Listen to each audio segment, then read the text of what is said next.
Joining. We are going to get started. Excellent.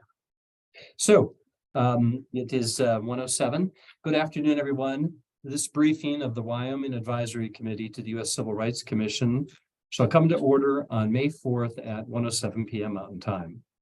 Before we begin today's meeting, I'd like to note that the U.S. Commission on Civil Rights is an independent, bipartisan agency of the federal government charged with studying discrimination or denial of equal protection of the laws because of race, color, religion, sex, age, disability, or national origin, or in the administration of justice. In each of the 50 states, the District of Columbia, in each of the 5 territories and commonwealths, an advisory committee to the commission has been established, and they're made up of bipartisan persons who serve without compensation to advise the commission on relevant information concerning their respective state. Today is the second in a series of several Zoom briefings examining potential housing discrimination and fair housing practices in the state of Wyoming. Based on information collected through testimony gathered at these briefings, the committee will draft a report containing findings and recommendations that will be shared with the U.S. Commission on Civil Rights. The commission will then forward those recommendations to the appropriate federal and state entities, and we expect to forward them to the Wyoming legislature as well. I'd also like to share at the outset of this briefing that it is being recorded for the public record, and the recording will be available on the public database. Our support specialist, Lillian Schiller, who's on the line as well, can be contacted if you'd like to obtain those records. I'd like to start the roll call of committee members. And if you are on mute, if you just quickly unmute for the purpose of responding. Aye. Judy Shepard. Aye. Jimmy Simmons. Aye.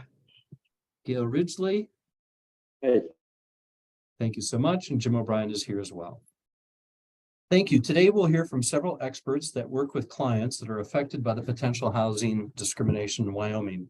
They're from community-based organizations and other advocacy groups. We look forward to hearing your remarks. We've got 15 minutes for speaking time, and then I know each of the committee members will have questions, as do I. In the event that we end up with members of the public on the line, which I don't see that we do at the moment, they have an opportunity at the end to make comments, not questions, but make comments. If we have members of the public join, I'll go ahead and make that clear. With that said, let's begin today's meeting. We're going to hear from the following panelists, and we're super excited. We want to first, on behalf of the committee, the U.S. Commission on Civil Rights, we want to thank each of the 3 presenters for spending time with us. We know it takes time away from your work and the things that you do in order to prepare. And so the kinds of information you give us will help inform the report we write, and it really is helpful for us. So thank you so much. Well, the 3 presenters will be Brenda Birkle, founder and executive director of My Front Door, Jason Wells, vice president of finance and real estate development at Crystal Springs Ranch Shooting Star Club, and Melissa Theriault, an attorney at Woodhouse, Roden, Ames, and Brennan. And so we'll go ahead then and start with Brenda Birkle. Brenda, would you like to present to the committee, please? Mr. O'Brien, I appreciate the introduction. Just a clarification, I am the executive director, but not the founder. We are very fortunate to have the founder still on our board, however.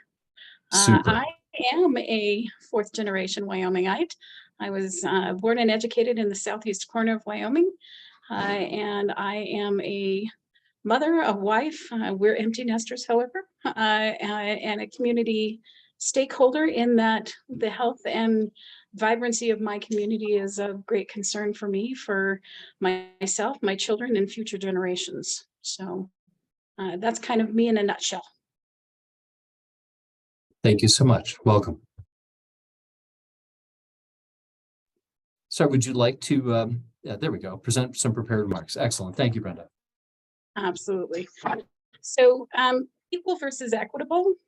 Next slide. Do I have, oh, got it.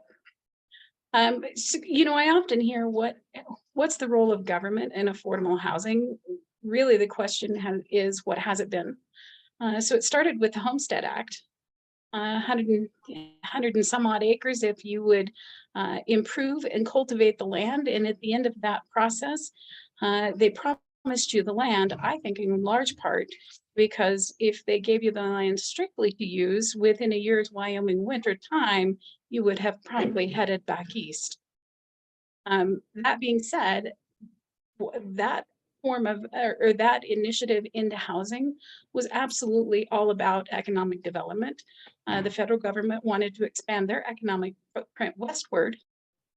And to do that, they got citizens to settle the land.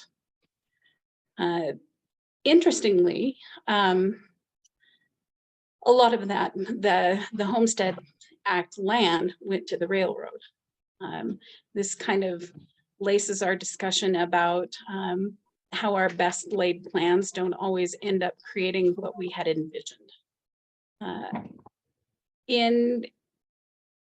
When you fast forward to the Civil Rights Act after the Emancipation Proclamation, and where civil rights were illustrated, but those didn't stick, and we created Plessy versus Ferguson.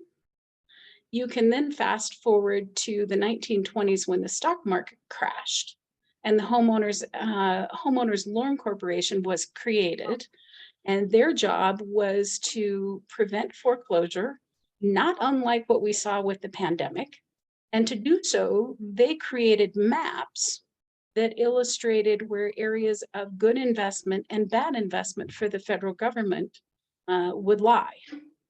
And they outlined in red those districts that were not of good investment, creating the red line districts, further expanding that wealth divide based on Plessy versus Ferguson.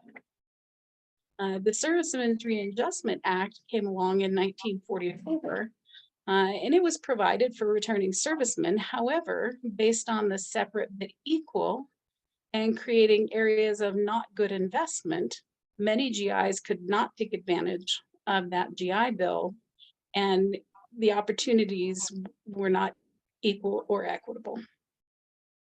Next slide.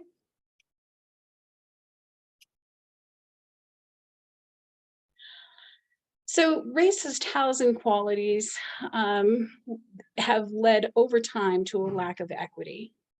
Here in Wyoming, we have created House Bill 91 that allows covenants that are racist, unconstitutional, and unenforceable to be amended moving forward. Obviously, we can't remove them because you can't change history. They can be amended, however, and I think that's a very, very good a very, very good first step in amending those covenants and identifying for the folks that are coming into the community that they're welcome. If you look at the next slide, you'll see another state that has those red line districts kind of outlined and what the racist policies and lack of housing equity really mean. There's a lack of investment. There are fewer services. There are many folks that are displaced in some cases, entire neighborhoods that were deemed blighted or whatever else through a lack of investment are completely removed, and longtime residents are displaced. There's a number of things that can happen in Cheyenne. We had Moorhaven Heights was one of our largest developments, historic developments that had racist covenants. And when those lots are sold, it's required those covenants be presented and transferred. Certainly, it's not the ideology of the agent or the presenter, but they are known. They include things like no property owners other than Caucasian. It may strictly prohibit African American. It may, there are covenants in there that are very, very subtle in their restrictiveness in saying no structure under a certain dollar value will be built. And certainly I think that's classism is just a euphemism for racism in this case. Next slide.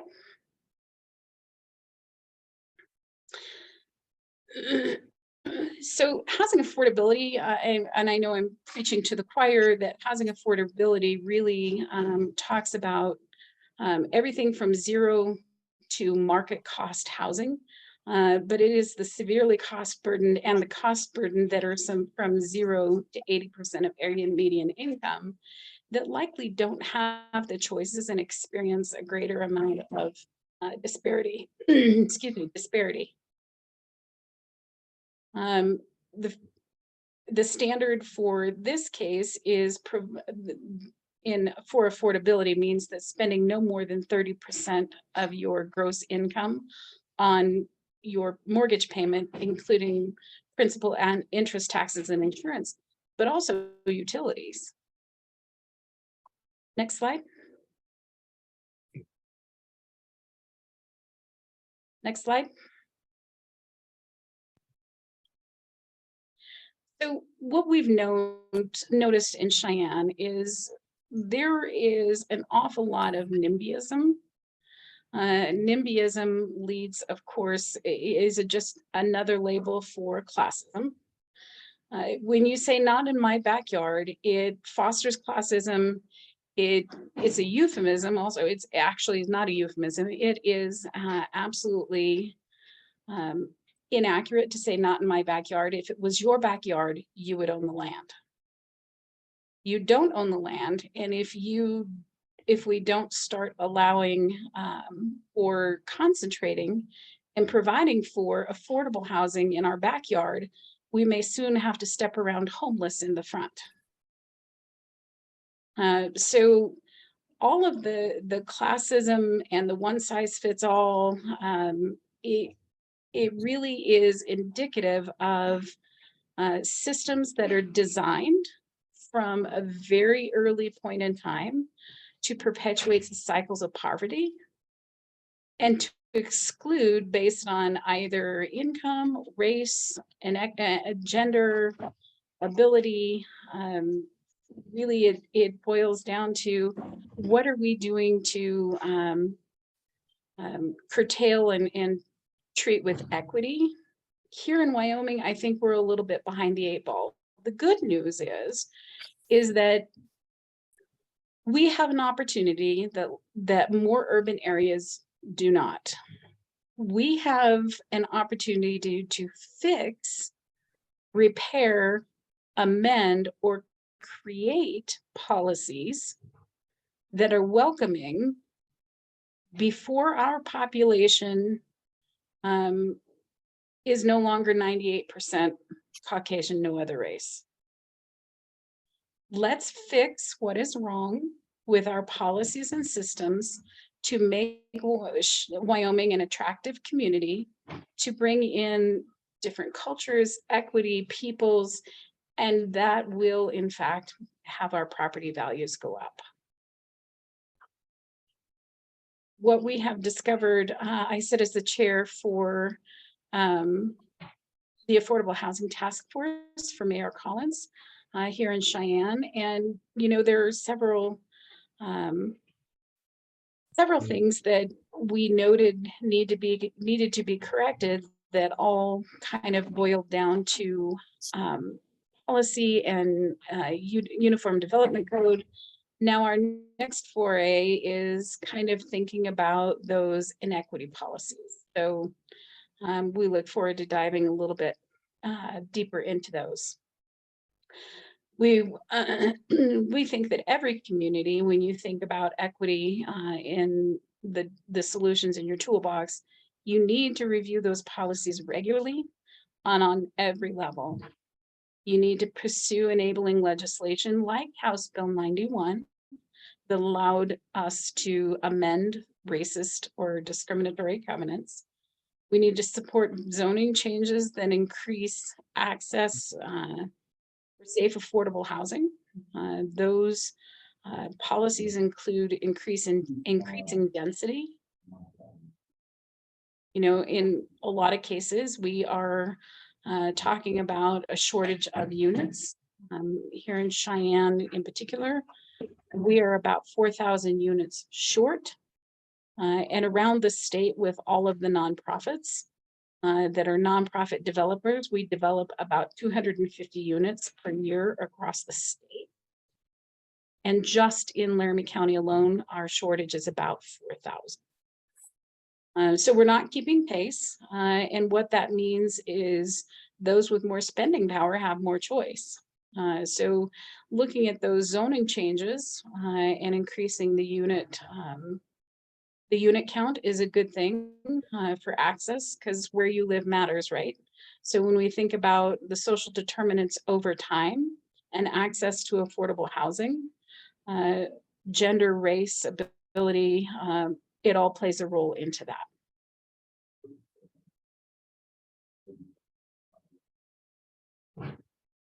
Wow, very good. Thank you so much, Brenda. We'll save questions for everyone to the end. So we'll please hold your questions for Brenda, and we'll ask Jason Wells to go next. Jason? Perfect. Thank you. Good afternoon to everyone. It's a real pleasure to be here today speaking, especially because it's something that I'm incredibly interested in and passionate about. And then before I started, just quickly wanted to provide some context on my background as it relates to this topic. I spent more than 15 years working in real estate development in Wyoming, specifically in Teton County, Jackson area, that spanned the entire real estate development process, from entitlements to engagement with government entities, to active construction, project management, financing, and to operations. And this was across the broad spectrum of real estate assets. So that's, recreational, resort, institutional, nonprofit, residential, free market residential, and then also deed restricted and affordable housing, which is where my interest really lied. And it was that interest in housing policy and housing affordability that really led me to pursue my PhD. And so I'm currently finishing my second year in the doctoral program for public affairs and policy at Portland State University, where I'm focusing on issues of housing and housing affordability. So a little bit of background for me and why I'm interested in this topic. Welcome, Jason. Thank you. Now, I know 12 to 15 minutes goes really quickly, and I've got a pretty dense presentation, but I hope at the end of it, the main thing I want to communicate, or I hope that people get from it, is really to put a spotlight on a housing policy tool. And that's the fact that land use regulations have had, currently have, and will continue to have significant and critical impacts on housing affordability and access to housing. So we have exclusionary land use regulations that were rooted in racial and economic segregation. And while the narrative around the use of those land use regulations has largely changed, their impacts are still significant. They create exclusionary entry barriers to many groups and communities. So if anything, at the end of the presentation, that's it. Spotlight on restrictive land use regulations and their role in exclusion and affordability. A couple things I want to touch base up front, just some terms, because I use these terms heavily throughout the presentation. They're probably familiar to most, but if not, I think it's helpful for review. The first is land use regulations. And these are policy, rules, regulations pertaining to the use of land. And they're usually designed to promote comprehensive planning, health, and community welfare. In essence, this is what you can and can't do on a piece of property, right? This is everything from building height limits, minimum lot sizes, how many unrelated people can live in a home, can you run a daycare out of your home, setbacks from other homes, all those things. And while the explicit purpose of these are promoting health and community welfare, for example, you wouldn't want a fireworks factory next to an elementary school, it's not always used for that sole purpose. The second term highlight is zoning, just because it's used throughout. And basically it's a classification of land parcels within land use regulations. So it's kind of grouping of land with sort of similar land use regulations. And in a lot of cities and towns, you'll see industrial zones, residential zones, commercial zones.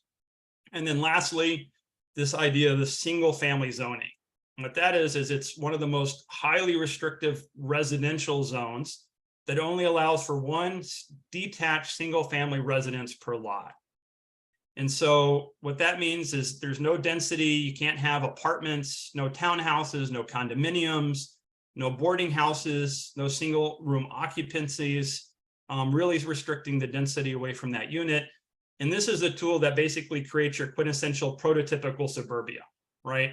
White picket fence, single family home, suburbs. So, and in this presentation, I kind of, as I mentioned, highlight two issues: exclusion and affordability. First one, want to talk about land use regulations as a tool for exclusion. And Brenda covered this somewhat. I'm kind of re-highlighting and kind of focusing on the specifics of land use regulation. But historically, if you're looking at exclusion in residential communities, you saw the explicit use of covenants attached to properties that would prohibit entire groups of people from purchasing or living in a home, right? These are similar to like your CC&Rs for homeowners association, but you would literally have a covenant that says, for example, a person of color can't live or own this home. And the Supreme Court later ruled that these type of covenants were unenforceable. However, as Brenda pointed out, it's not uncommon to find these covenants still attached to properties throughout communities in the United States. You purchase a home, you're still going to get that covenant. And there's been a couple states and communities, she mentioned House Bill 91, that have worked to sort of overturn those things. But what we saw was we had these explicit covenants that were a primary and direct way to exclude and prohibit minorities and others from entering neighborhoods and communities. But after the Supreme Court ruled that these covenants were unenforceable, many communities turned to restrictive land use regulations, specifically single-family zoning, to indirectly recreate these exclusionary barriers. And so what you see then is this sort of these land use regulations, single-family zoning, basically filling in for what they couldn't do explicitly through these covenants. And so what you see today, you fast forward today, and you see that the narrative around the use have changed. So you no longer see people would no longer say, if you went to community, say, hey, I don't want Black and brown people, moving into my neighborhood. But what they do say, or the narrative is saying, is, hey, these rules that were created serve me well. They're working for me. They help support my property values, my views. They keep my neighborhood the same. My neighborhood has people of similar economic bracket as I do. People look like my family. And so what you see is the narrative and the policy imagery related to these land use regulations changing from explicit exclusion to sometimes what you see is they're couched in terms of protecting neighborhood character, right? But the fact is they're still being used as a tool for exclusion. And what we can see here is, some of the literature here. What you do is you find restrictive zoning can discourage the entry of poorer households into wealthier neighborhoods. Restrictive zoning increases Black residential segregation by reducing housing affordability in white jurisdictions. And you see restrictive zonings can increase income segregation within communities. And I have all the references at the end if people want to dig into it as a resource.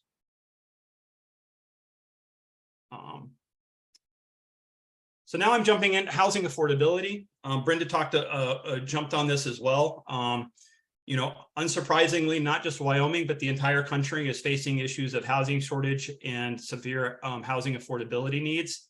There's an estimated 37 million households in the United States, which are considered cost burden.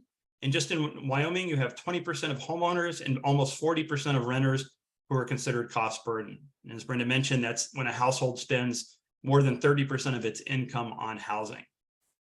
And this isn't just a housing issue, a roof over somebody's head. If you go and look at the literature, access to affordable housing has significant impacts in societal well-being.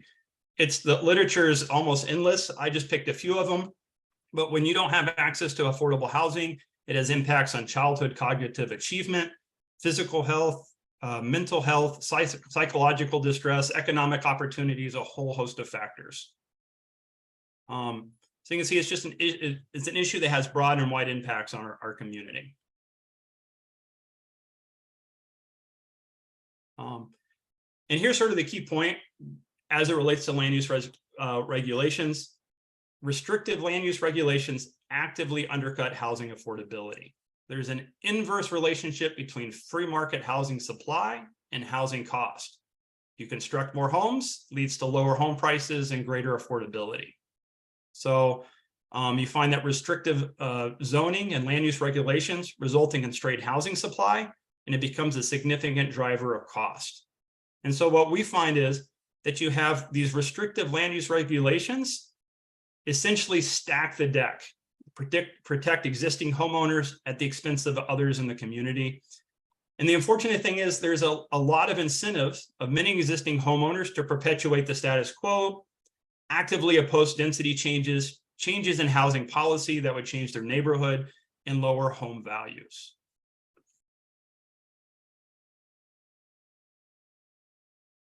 The next slide, just checking time here.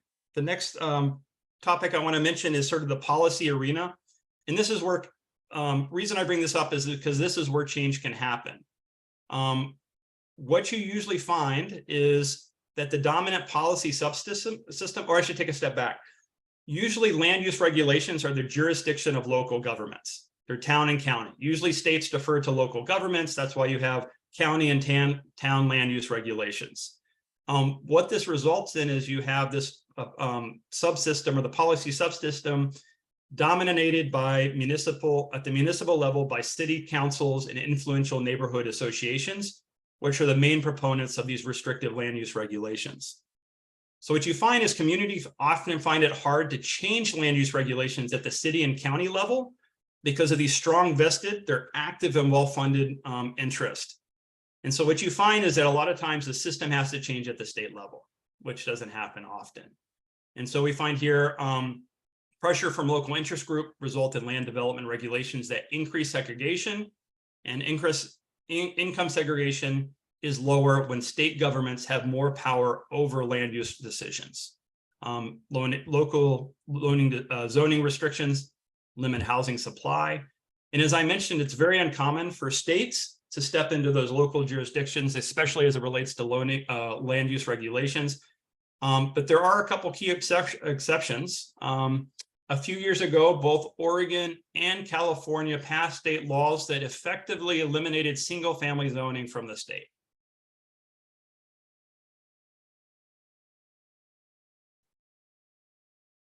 And so to wrap up, wanted to kind of highlight a specific area as it relates to these areas, specifically to Wyoming, specifically Teton County and Jackson, just because it's a sort of a quintessential case study in housing affordability and policy. And if you look at it, Teton County has highly restrictive zoning regulations and a history of constraining and limiting developments of all types, both free market and affordable projects. In fact, built into their comprehensive plan, they have a policy, ensure there's no net increase in development potential. And this was enacted shortly after basically stripping a lot of potential density and entitlements from the community. And so, and I'll just go through, here's a couple examples of sort of 5 policies and or development projects in Teton County. You'll probably be familiar with some of these that were denied or killed over the last decade plus. So in 2002, the community had the opportunity for the new neighborhood project. It was a project for small lot homes up to 1,500 owner local workers phased in over time. That project was killed. And in 2005, the Teton County Board of Commissioners removed from their land development regulations an important tool that promoted affordable housing, which was the Affordable Housing Plan Unit Development. So that was taken as a tool out of the land development regulations. In 2007, the Teton Meadows project, which was proposed for 500 workforce housing units, 400 of them deed restricted, and that was killed. 2019, Hog Island, there was a project for 155 worker homes, 100% deed restricted. That project was killed as well. And then 2021, the Gill family High School Road housing project, 300 housing units, 65% would have been permanently deed restricted. and I was actually involved in that project, was killed as well. And so what do you end up with? You end up with, when you have highly restrictive policies and a place where people want to be, you end up with, here's a kind of a splattering of news headlines. Average list price in Jackson reaches 7.6, nowhere to live. Jackson holds workforce housing crisis. The remote town leads the nation in income inequality. Jackson's whole working class is scrambled for housing. And then just some additional statistics. You see, not surprising, the availability of homes cratering, a decrease in 90% of homes listed from 1995 to 2002. And as has already been pointed out, the average sales price of a single family home in 2022 was above $5 million, significant, almost a double increase in just a few years. And this is all despite a very robust housing department with significant public funds going to housing projects, right? But the fact is the vast majority of the community is housed in free market housing. You have less than 5% of ownership units in deed restricted housing. And so, I guess I would just end with the facts, kind of wrap it up with, communities in Wyoming will find it very difficult to solve systemic issues of housing affordability and exclusion without addressing these restrictive land use regulations. That's it. Thank you very much, Jason. We really appreciate it. I know I'll have some questions, and I'm sure others will as well. Melissa, if we could ask you to go next, please. Sure. Thank you. My name is Melissa Theriault. I'm an attorney in Cheyenne, born and raised in Wyoming. I work for Woodhouse, Roden, Ames, and Brennan, but I'm also a disability rights advocate, that is, and I'm also a case manager for people with developmental disabilities. Most of my clients are people who I work with are people with disabilities, whether physical or intellectual or mental health. I can't think of a single client I've ever had that has ever expressed any dreams of home ownership. They're all significantly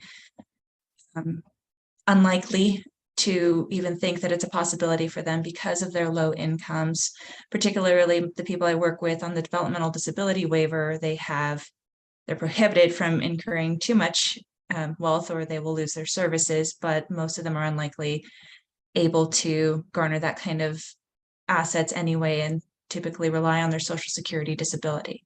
So most of my clients are people who are confined to renting for their entire lives. And under Wyoming law, there's not a lot of statutory protections for a tenant, but renters do have the right to a habitable dwelling and to protection against discrimination in housing. However, there are significant barriers to people with disabilities to, 1, knowing their rights, 2, exercising their rights, and 3, enforcing them. So I said, Wyoming renters have the right to a habitable dwelling and to being protected against for discrimination in housing. But one of the challenges for people with disabilities is even knowing that they are being discriminated against. If we can't get that basic information to people about their rights and about what to expect as a tenant and what their rights are as such, we can't get them to people on a basic level. How are we getting them to people on a disability level? Another consistent barrier that I've experienced as a case manager is the lack of available housing compared to the need.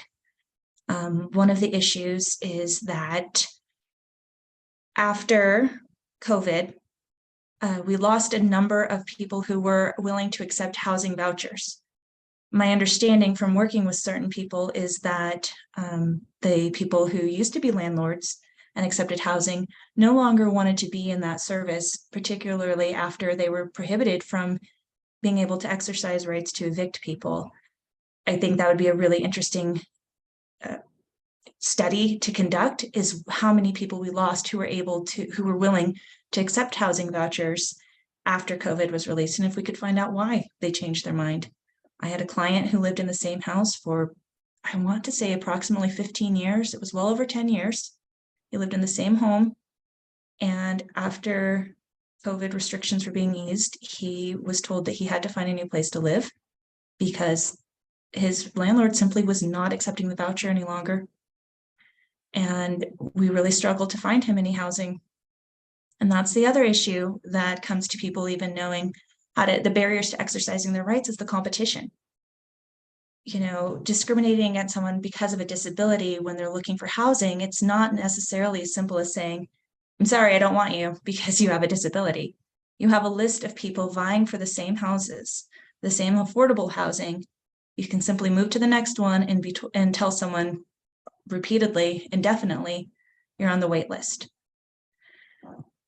And another issue that comes up with my clients with intellectual disabilities in particular are that they're not being apprised of their rights about in general practice about housing, and also because they have guardians, or guardianship will be entered against them without possibly even giving them notice. And then these guardians are the ones who get to make the choices for the housing. They don't live there, but they're the ones who get to make the choice, which is possibly, you know, appropriate under correct circumstances.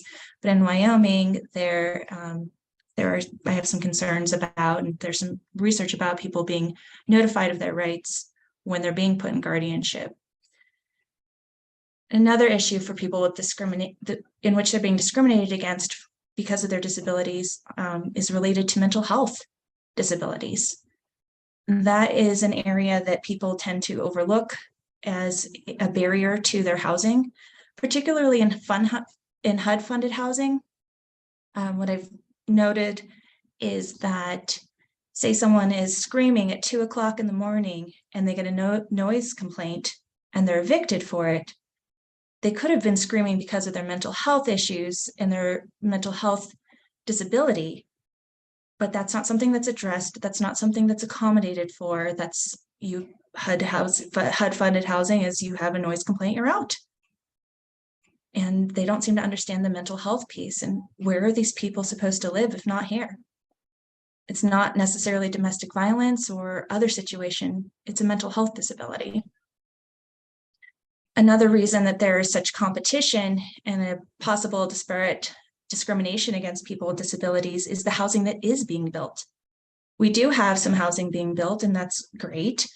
But when you go into these new housings developments in Cheyenne in particular, they don't have elevators. They don't have access to the upper floors. So not only are we taking away the option for someone to live on the more desirable top floor, and we're losing availability of units, it's a disparate impact on people with disabilities. Because if you have a mobile disability, you're stuck on the bottom floor, whereas if you didn't have that disability, you might be able to go to the top floor. And you've lost more opportunity. And again, we're back at that competition level where you can just be told no, and you're kind of stuck because where else are you going to go? There's only so many places you can go. And so this is one of those issues where we talk about units and complain about not having enough units. And I understand that. I understand that a developer is looking to build as many units as possible, but by focusing primarily on units in a building and I imagine cost, you're discriminating against people with mobility issues because they're not able to access the upper floors. And the third primary issue I see in discrimination in housing in Wyoming is the enforcement. It's another issue that Wyoming faces. You know, there's no local mechanism for enforcement. And I believe that Laramie has a ordinance that allows for people to complain to the city manager for landlord issues. However, I think it's limited to whether it's an inappropriate dwelling and habitability. I don't know much about it, but my brief review of it didn't mention discrimination as a basis. So that's something I'd like to know more about. And I think that would be appropriate to find out if there are other jurisdictions and municipalities in Wyoming that have something similar, an opportunity for people to seek enforcement at a closer to home level. And instead of having everything go down to Denver, I'd also like to know whether these complaints, how many are actually leading to real action? You know, the enforcing authority is pretty limited, and they're also very busy with other options and other cases that they have to pursue. And lastly, I wonder what the ratio is on people who file complaints and how long they stay in the homes in which they filed the complaint. There's no stay for being evicted if you file a complaint against your landlord in a HUD situation. So someone could have complained about a lack of accommodations or some other discriminatory issue and then be evicted for an entirely different reason. And then what happens to the complaints? So I think that would be another really interesting issue to look into, is the resolution of complaints and whether people are able to stay in their homes after issuing them. Thank you. Thank you very much, Melissa. Really great. And thank you again to all three, Brenda, Jason, and Melissa, for spending time with us. It's just terrific. Let me just say a few words about the Q&A, then we'll jump right to it. We're going to use the next portion of our time for committee Q&A, and I'll call on each committee member to see if you have questions for the panelists. Please state the name for your name for the record, rather, and indicate if you have a question for a specific speaker or if it's directed at all speakers. And as a reminder, please keep the questions relevant to the topic and related to the panelist area of expertise, just so I don't need to redirect. If you don't have a question or would like more time to prepare a question, please feel free to pass and we can move on to the next committee member and come back to you. Maybe just ask, it's a small group, so if you have maybe 2 questions, go ahead and ask them, and then we'll turn to the next person just to make sure that everybody has a full opportunity to ask their questions. And at the end, if there is anybody from the public who happens to join, we'll ask them to make their comments as well. So if that's okay, I will maybe start and ask whether Judy Shepard, do you have any questions for any of our panelists? And you're on mute, Judy, sorry. Sorry, yes. I have no questions for these particular panelists today, or at least not yet. If you could come back to me when others have had a chance, I would appreciate that. Yep, absolutely. Thank you so much, Judy. Jimmy Simmons, may I ask you for any questions you have for? I do. Thank you. I've got a couple of questions. One is for Melissa. In the area that I live in, Casper area, we have individuals that could afford to make a payment on a house, but they can't get financing to buy a house. And have you run into situations like that? I mean, it appears to me that that's a discriminatory situation. And what I'm trying to do here is there's some government funding available. It's called Bank On is the program, Bank On. They're out of North Carolina. And it has to be a bank has to be involved in receiving those funds. And I got introduced to it last June, and I haven't been able to attend any classes. Right when the time that I was supposed to attend the classes to get this thing going, I caught COVID, and it created a mess for me. But anyway, most of the banks around here do not want to participate in that program, but is a needed program. So anyway, that's one of the things I want to bring up. And also, I think you mentioned something about vouchers. I talked to some people here about vouchers and why the landlords and motels won't receive vouchers. And one of the main reason that I heard, is the damage that they do to the property is not worth being involved in the voucher system. So, I just want to bring that up. I heard you talk about it. Okay, Melissa, any comment on those two questions?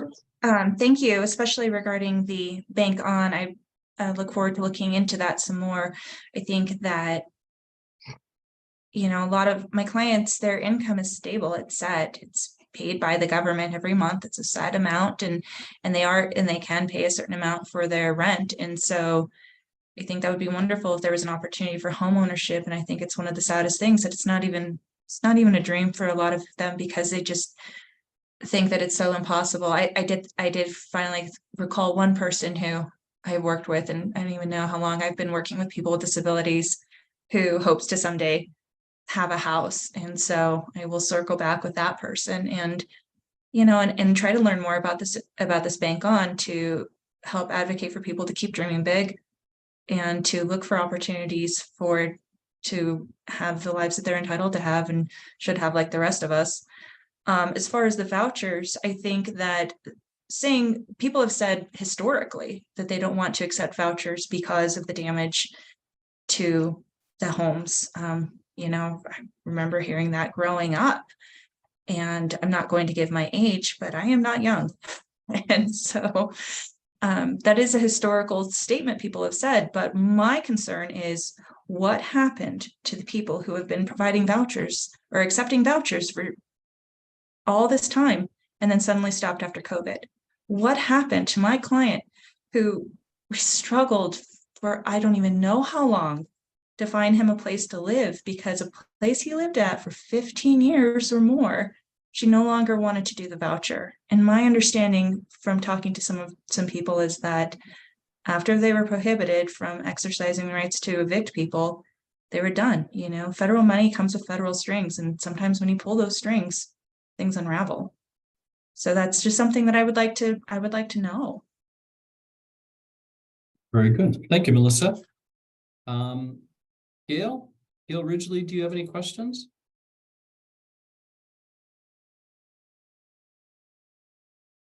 Maybe unmute Gail in case you're responding.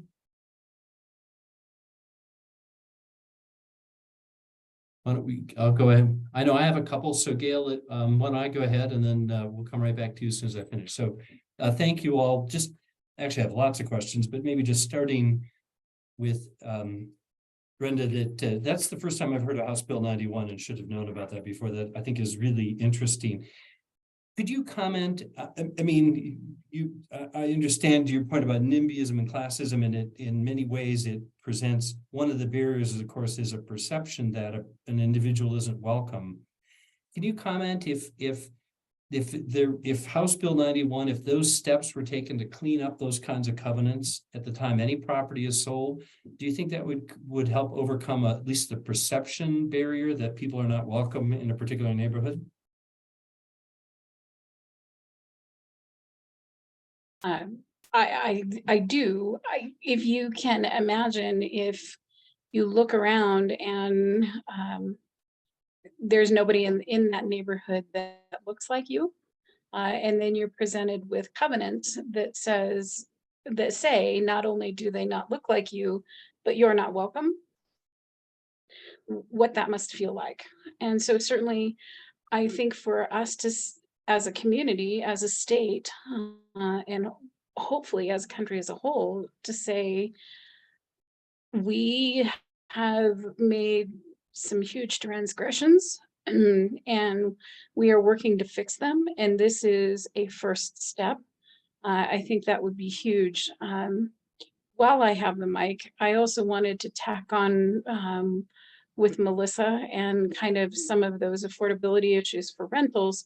And while that's not something we delve into for my organization, I will say that LIHTC, low-income housing tax credits that are used to develop a lot of the affordable rentals, that program came out as the rewrite of tax law in 1986, and those units that were developed from that had an affordability period of 30 years, which there are a vast amount of those that are coming due to expire.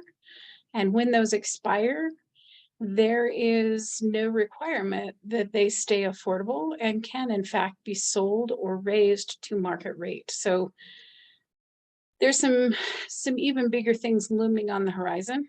Just sorry, I don't mean to be the bearer of glad tidings. No, it's good to know that. Thank you very much. My second question is actually for Melissa as well. One of the comments, Melissa, I think you made, and this came up at our first briefing, which I thought was very consistent, and that is Wyoming has a Fair Housing Act, and other than a couple of pieces missing just because at the time it was an act, looks a lot like the Federal Fair Housing Act. I think what we've been given to understand is at the time it was passed, there was an expectation that there would be local enforcement so that someone in Wyoming wouldn't have to go to Denver to the federal HUD for a remedy.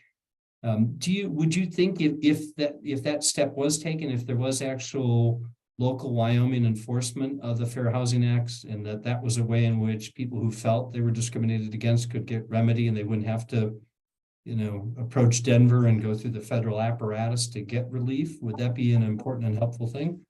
I think that would be a critical, helpful thing.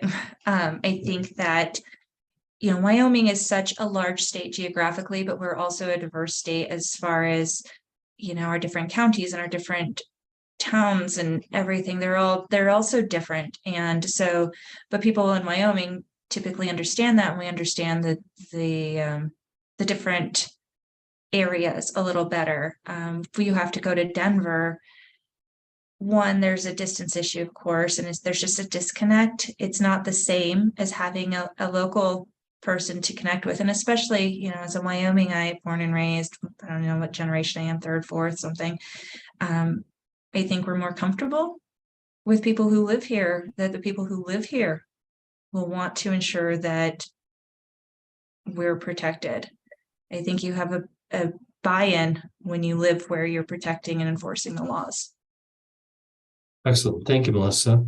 Let's come back to Gail. Gail, did you have any questions? I see your microphone is still off, so just so you know, in case you are asking. Okay, could we come back to Jimmy then? Oh, there's Gail. Go ahead, Gail, please. Okay, I had to unmute here, but I'd like to applaud the presenters today. I, for myself, see a lot of issues here in the state of Wyoming, and it's to listen to Melissa on the area of getting help of going to Denver. Most of our people, I'll be speaking for my reservation community. At the poverty level, number one. Secondly, we have a young population that are homeless, and they're somewhat street people.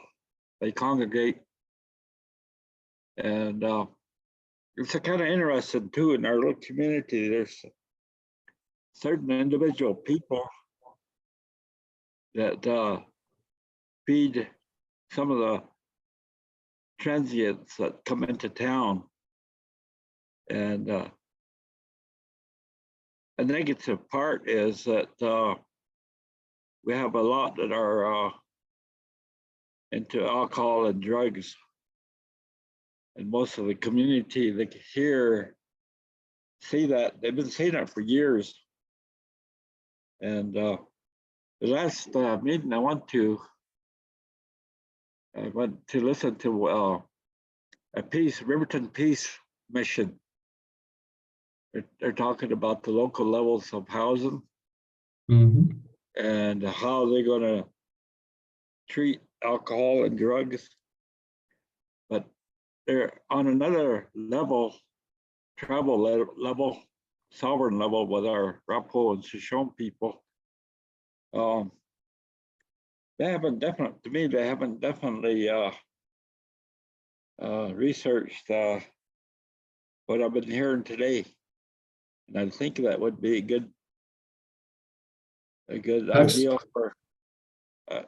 ideal for them to get that awareness and that education and practice all to face the discrimination, which is pretty prevalent. We're in a border town. We have a lot of those issues that we have to deal with the prejudice and racism, and somewhat it's up into it's a violent situation now. Where getting back to listen to the speakers, a lot of our people can't afford to buy a home. Tribal housing is available, but it's limited. And they do have laws that the tenants have to abide by, and somewhat they're not followed through because of the dysfunction with certain community people. But we do have a greater number of our people are in the workforce. They're doing the very best they're doing the very best for their family, the elders and the children. But getting back, and I appreciate and applaud the presenters here today, because Yeah. I learned so much about the law and laws, but we do need help. And Gail, just not to interrupt, we will be coming back as a committee to discuss all of these points, and I think your point's well taken. Is there any particular thing any of these panelists could, or any question these panelists could answer that might help as you think about your research?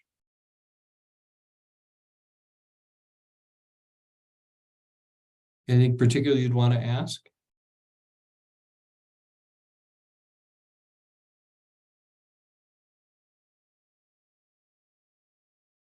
Sorry, Gail, just make sure you're there. Yeah. Yeah, any particular question that would be helpful for these panelists to talk about? Just if there's something that that you're thinking?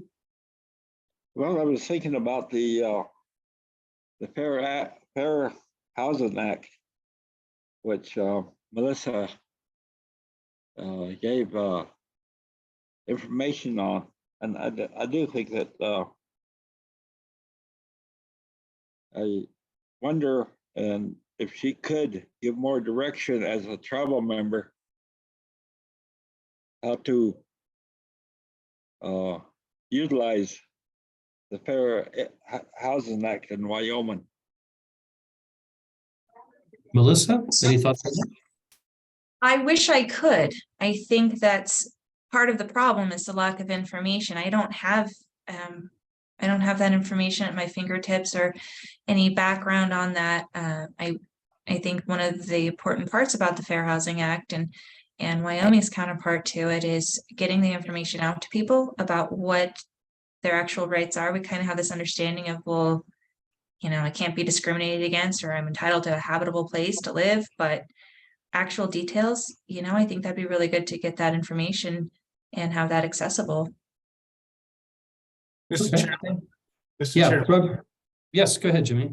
I'm coming back to you anyways. Your timing is great. Just want to make a quick comment. I had a meeting this morning with a real estate investor. We were talking about housing on the reservation. That came up. And I asked him, why is it so difficult to get housing on the reservation? Does it have to be a private individual? Can we set aside some information, set aside some land for specifically for housing? And he said, here's the problem. The problem is you have homeless, you can go out there and build houses. This is the way he perceived it. You can build the houses, and in 15 years, those properties are torn up and we're back to a homeless situation. And that is not a scenario that an investor is looking for. Now, keep in mind, we're going to be coming back for a discussion Okay. at the end of this. So this is question time. I see Brenda, you have your hand up. What, did you want to respond to the Housing Act question? And you're on mute.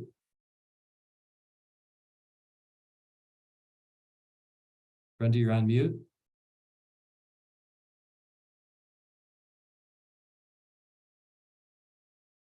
Are you speaking to me there, sir? So No, sorry. Brenda, you were on mute. Thank as you. were speaking. Yeah. I would definitely like to respond to the Gail's kind of concerns. I think one of the ways that certainly you can get involved is this year's Legislative Tribal Relations Committee has the interim topic of affordable housing on the Wind River Indian Reservation and surrounding communities. And I think certainly having voices heard, particularly from those individuals who this will affect, is important.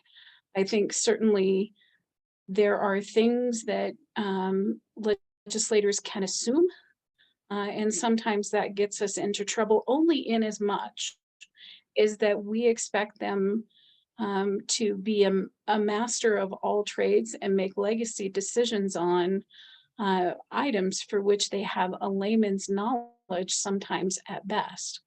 So I would encourage you to get involved, and certainly Senator Affie Ellis is a part of that committee and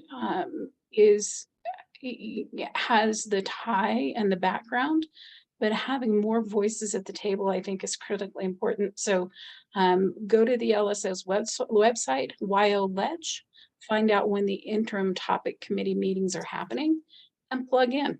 They accept public comment. Excellent. Thank you, Brenda.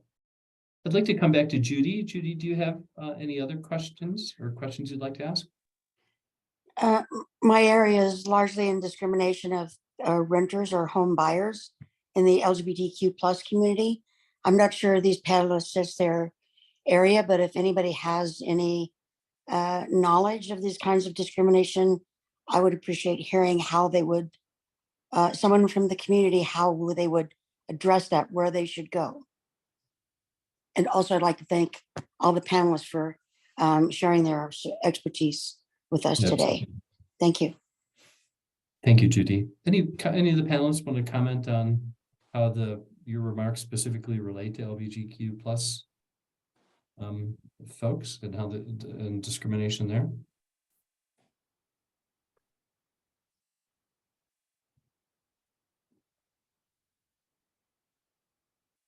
Okay.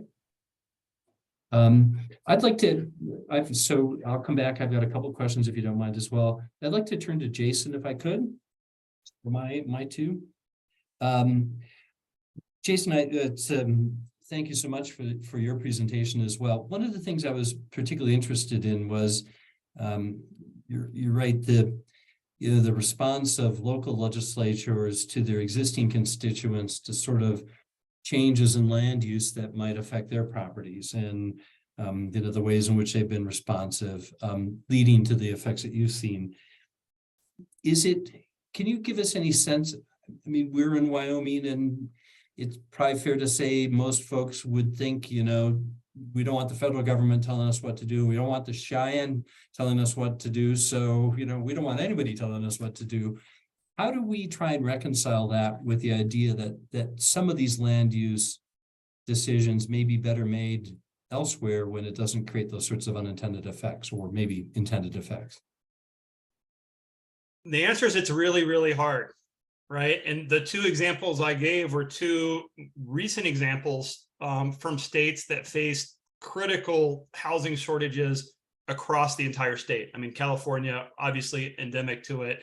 And so you had legislators that were teed up by a crisis that had the political will to really delve into a policy arena that had been largely deferred to local jurisdictions. So I wish I had a good answer for you, other than it's really hard, because you're exactly right.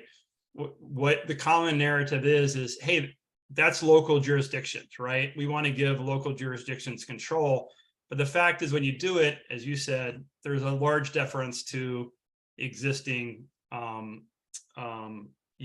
stakeholders And so it becomes really hard. That's one of the things I struggle with.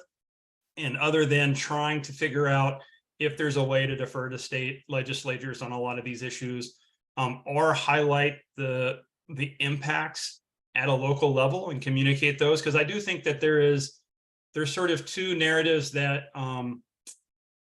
are communicated. One is, hey, if you build more housing, it really doesn't lower cost, right? Hey, I saw a old house get torn down and it was a $700,000 house that replaced it, right? Hey, how is that lowering cost? But it doesn't take into the consideration the broader filtering effects and the kind of the broader market. But I do think there's a hesitancy to realize the real connection between increasing density, reducing restrictive regulations, and what it means for housing affordability and exclusion. So I guess, one of the factors I would have is just more information is better, and having honest discussions at the local level. Hey, if you want to make policy decisions that do this for a certain reason, just understand what the implications are. This is what the literature says, and this is what you're doing. So I guess if I had to summarize, it's more information at the local level about those impacts. And then if there's any way, if you have the political will at the state level, to really push for that as well. Got it. Thank you so much. My second question then is to Melissa. Melissa, I appreciate your description of the work you've done over the years, and particularly with respect to that great example about the person with disability who lived in the house in a rental housing for 15 years and that doesn't have vouchers accepted by the landlord any longer. One of the things that it strikes me in trying to prepare a report like this, that kind of, at a policy level and a general level would set out recommendations about these sorts of things. There's always a danger that you actually lose tie to an individual who has experienced some kind of discrimination and now needs to try and get some sort of a remedy, because it's too easy to just think about policy and not the particular people who are affected by what's happened. If you were to think of one or two things based on the time that you spent helping people with disabilities deal with discrimination, if you were to think about one or two things at an individual level that you would say, this could be a meaningful change for how I help this particular person with their problem, do you have any suggestions? I've spent a lot of time helping specific people with their housing problems. As a case manager for people with developmental disabilities, that's a big part of what we do, is help find people local resources in local housing. The things that I have experienced particularly related to people who I could name names, but obviously won't, are availability, particularly because they are limited to main floor living. And as well as the fact that it's kind of a bummer that you only get to live on the bottom floor, and there's the discrimination in that when you cannot access the top floors because you have a mobility issue. So having the new construction that's being built be more accessible to people with mobility issues would be helpful. And there's also just the story of availability too. Of course, I can tell you there are people who will go in and try to get an apartment, and while they're never told, hey, you have staff and we wonder about your cleanliness and we wonder about how this is going to work and we wonder about if you're noisy or if you're behavioral, they're just told there's a wait list. And so having more protection for people who are facing discrimination based on mental health would certainly help with that, but also just ensuring that there's an education component to landlords, that's discriminatory to look at someone and think you're dirty, you can't live here.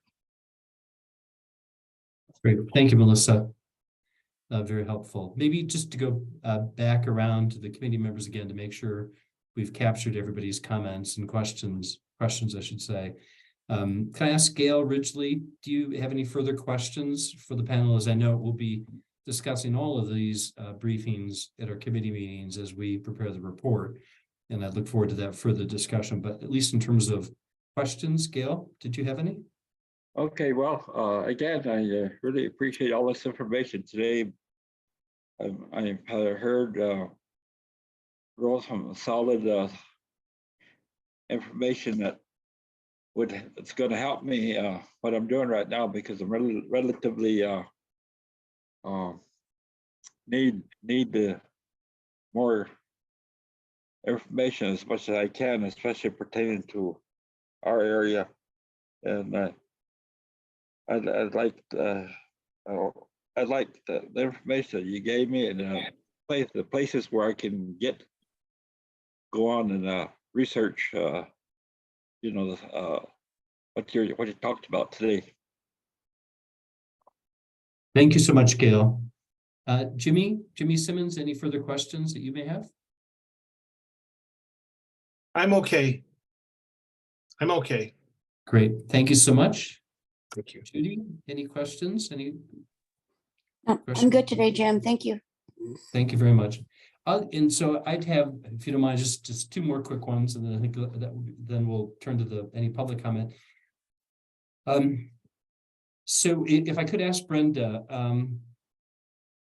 I just, having looked at your background, I know that you spent a substantial amount of time in housing generally, very broadly, but in particular on the city of the Cheyenne Affordable Housing Task Force, and presumably that relates as well on workforce housing.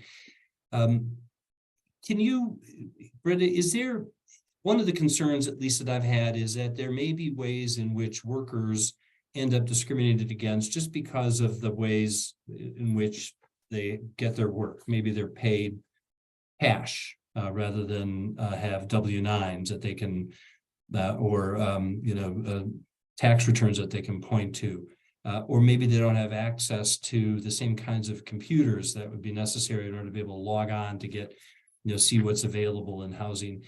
Is there anything in the experience you've had around workforce, particularly with some of the lower income communities, where there are sort of things in the way people carry on business that might otherwise present discrimination issues or make it hard for them to get housing? Any comment on that?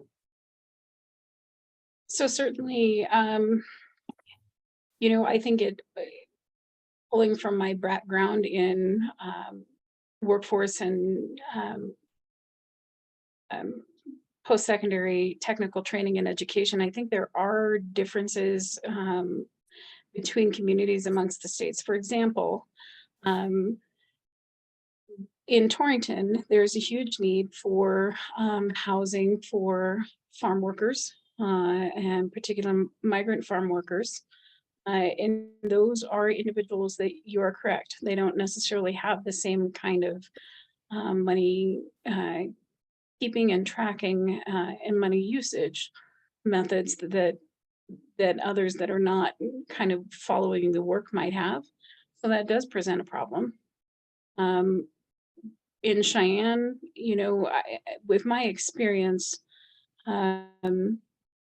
in housing and affordable single family housing, not necessarily as much. But I think there is a lot of differences in communities around the state and how they track. Typically folks that are ready to buy a house and have the down payment and whatnot likely have different money tracking and usage methods than those that are renting. So I think certainly landlords that look at a candidate and aren't necessarily able to get credit risk reports and references, they might likely have a hard time. Thank you very much. And then I guess my last question would be to Jason. As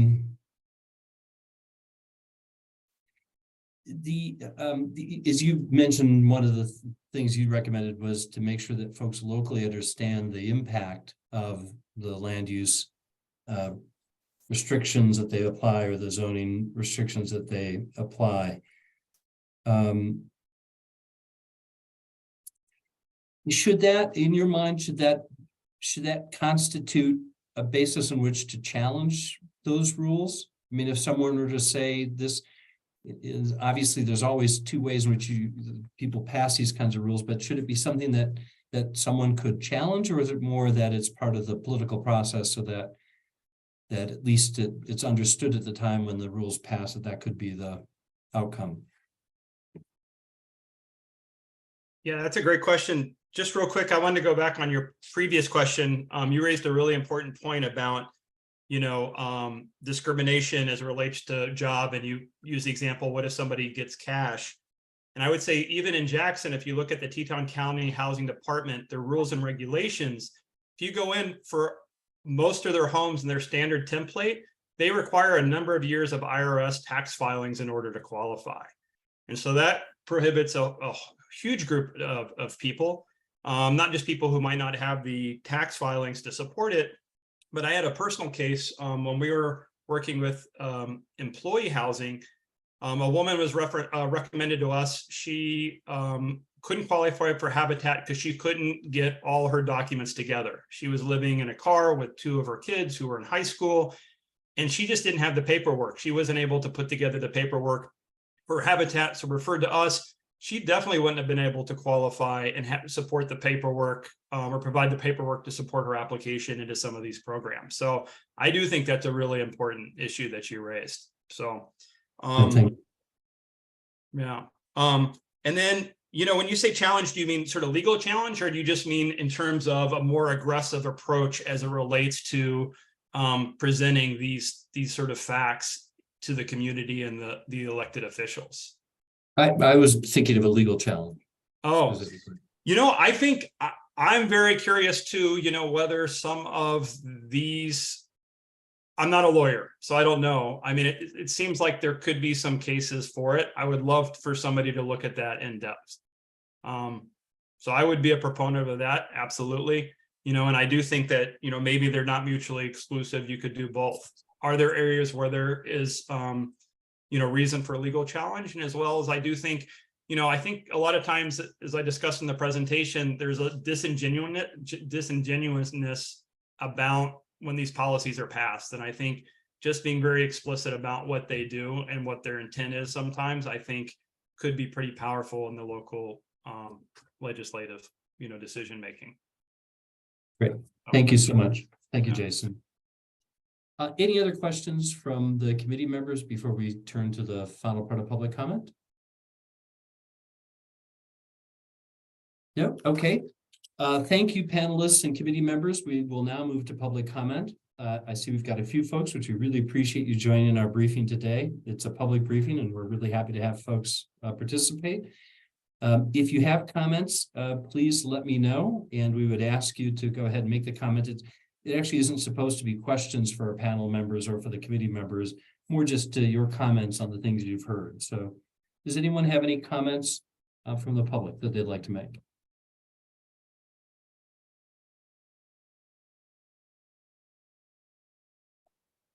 No? Okay.